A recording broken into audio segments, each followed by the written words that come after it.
विकासाच्या मुद्द्यावर ही निवडणूक आपण लढवतोय। माझ्या लाडक्या बहिणी शेवटच्या टोकापर्यंत आहेत। या लाडक्या बहिणी या निवडणुकीमध्ये चमत्कार केल्याशिवाय राहणार नाहीत आणि लाडके भाऊही बघितलं ज्या प्रमाणामध्ये लाडक्या बहिणी रस्त्यावर उतरल्या आणि ज्यांनी भरभरून मतदान केलं तेच मतदान त्यांनी नगर परिषदेच्या निवडणुकांमध्ये केलं, महापालिकाच्या निवडणुका झाल्या त्याच्यातही केलं आणि आता जिल्हा परिषदच्या निवडणुकांमध्ये देखील तशाच प्रकारचं मतदान माझ्या लाडक्या बहिणी आणि लाडके भाऊ केल्याशिवाय राहणार नाहीत हा विश्वास मला आहे। खरं म्हणजे मी मुख्यमंत्री असताना मी देवेंद्रजी अजितदादा आम्ही टीम म्हणून काम केलं आणि मुख्यमंत्री माझी लाडकी बहीण योजना सुरू केली। लाडकी बहीण जरा थोडा बाजूला हो ना रे बाबा, इकडे या जरा जरा दिसू दे त्यांना। लाडकी बहीण योजना सुरू झाली त्यावेळेस लाडक्या बहीण योजना बंद करायला खोडा घालायला अनेक लोक आले, म्हणाले काय योजना सुरू करणार, 45,000 कोटी रुपये वर्षाला खर्च आहे, हे काय करणार, असे आमची टिंगल उडवत होते। पण तुमचा लाडका भाऊ एकनाथ शिंदे मुख्यमंत्री होता, दिलेला शब्द पाळणारा आणि म्हणालो किती तुम्ही कोणी कोर्टात गेले, काही लोक आणखी कुठं गेले, या योजनेत खोडा घालायला गेले, पण माझ्या लाडक्या बहिणींनी त्यांना चांगला जोडा दाखवला कोल्हापुरी आणि फार घरी बसून 232 आमदार निवडून आणले महायुतीचे। आतापर्यंतच्या महाराष्ट्राच्या इतिहासामध्ये 232 आमदार कधीच आले नव्हते निवडून। तो चमत्कार करणाऱ्या माझ्या लाडक्या बहिणी आहेत। लाडकी बहीण योजना आम्ही केली, लेक लाडकी लखपती योजना केली, एसटी मध्ये 50% सवलत देण्याचा निर्णय घेतला, मुलींचं उच्च शिक्षण आम्ही मोफत केलं।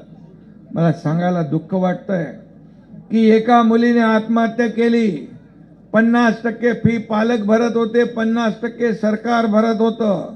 बातमी मी ऐकली, टीव्हीवर बघितली, आपल्या राज्यात एक मुलगी शिक्षणासाठी जर आत्महत्या करते मग कसलं हे सर्वसामान्यांचं सरकार, कशाला पाहिजे सत्ता।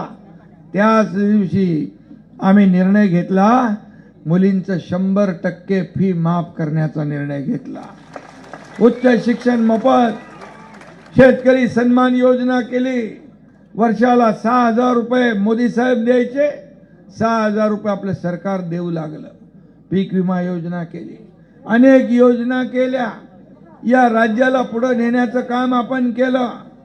या ठिकाणी युवकांसाठी रोजगार मिळाला पाहिजे यासाठी देखील आपण योजना केल्या, त्याच्यामध्ये काय अडचणी आल्या त्या दूर करू। परंतु या ठिकाणी मी आपल्याला एवढंच सांगेन की राज्यामध्ये उद्योगधंदे आले पाहिजे, तरुणांना रोजगार मिळाला पाहिजे, माझ्या लाडक्या बहिणी स्वतःच्या पायावर उभ्या राहिल्या पाहिजे।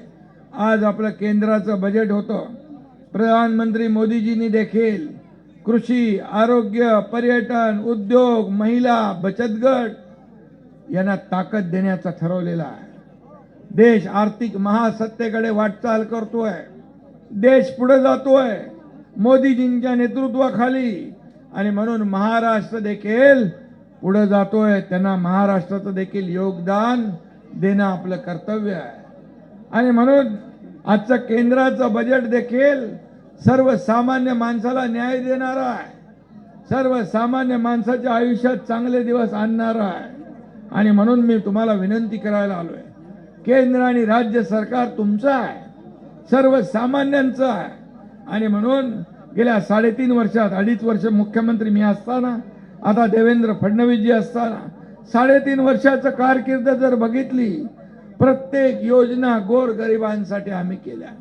आम्हाला काय मिळालं यापेक्षा जनतेला काय मिळालं हे आम्ही पाहिलंय आणि म्हणून या निवडणुकीमध्ये देखील आपल्याला माझी विनंती आहे की या तिन्ही ज्या जिल्हा परिषद आणि दोन्ही पंचायत समितीचे जे उमेदवार आहेत महायुतीचे आहेत, तुमच्या भागाचा विकास करायचा असेल, तुमच्या भागातल्या समस्या सोडवायच्या असतील तर हक्काचा आपला माणूस निवडून गेला पाहिजे. आणि तुम्हाला माहित आहे, मी आज इथं तुम्हाला शब्द द्यायला आलोय, तुम्ही तिन्ही लोकांना निवडून द्या. तिन्ही आपल्या निशाने कमळ आहे, कमळाचं बटन दाबा आणि तुम्हाला लागणारे पैसे विकासासाठी कधी कमी पडू देणार नाही. हा एकनाथ शिंदेचा शब्द आहे.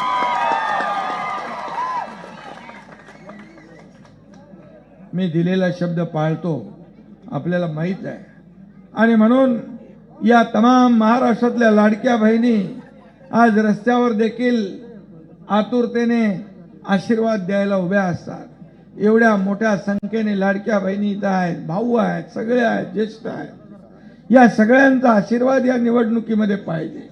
आणि म्हणून या गटातून देखील आपल्याला रुई गट आहे ना, रुई जिल्हा परिषद गटातले जिल्हा परिषद सदस्य आणि दोन्ही पंचायत समिती सदस्य निवडून आले पाहिजे. आणि या कोल्हापूर जिल्हा परिषदेवर भगवा फडकवायचा आहे ना आपल्याला महायुतीचा. कोल्हापूर जिल्हा परिषदेवर महायुतीचा भगवा फडकवायचा असेल तर या तिन्ही उमेदवारांना तुम्हाला निवडून दिलं पाहिजे. बघा, जागा नाही बसायला, सगळीकडे इकडे तिकडे सगळीकडे माणसं आहेत. एवढ्या लोकांनी ठरवलं ना 7 तारखेला, तर विरोधकांचं डिपॉझिट जप्त झाल्याशिवाय राहणार नाही. तुम्ही निश्चय केलेला दिसतोय, कारण तुम्ही ठरवलेलं आहे. आणि म्हणून जिल्हा परिषद हे ग्रामीण यंत्रणा आहे. गावागावातले रस्ते, पिण्याचं पाणी, मूलभूत सोयी सुविधा, गटार योजना असेल, अनेक योजना ज्या आहेत, इथले प्रश्न जे आहेत, हे प्रश्न सोडवण्याचं काम आम्ही करू. हा शब्द एकनाथ शिंदे तुम्हाला द्यायला आलेला आहे. आणि म्हणून माझी आपल्याला एवढीच विनंती आहे, येत्या 7 तारखेला हे तिन्ही उमेदवार कमळाची निशाणी समोरचं बटन दाबून यांना प्रचंड मताधिक्याने विजयी करा. विजय आपलाच आहे. गुलाल उधळायचे ना आपल्याला. आता दुःखात आता फटाके नाही फोडायचे, पण विजयाचे फटाके फोडायचेत ना आपल्याला. आणि म्हणून मी पुन्हा एकदा विनंती करीन की 7 तारखेला अतिशय रेकॉर्ड ब्रेक मतांनी हे तिन्ही उमेदवार सुहास राजमाने, अश्विनी पवार, मिनल मखदूम या तिन्ही लोकांना विजयी करा, एवढीच विनंती करतो. धन्यवाद. जय हिंद, जय महाराष्ट्र.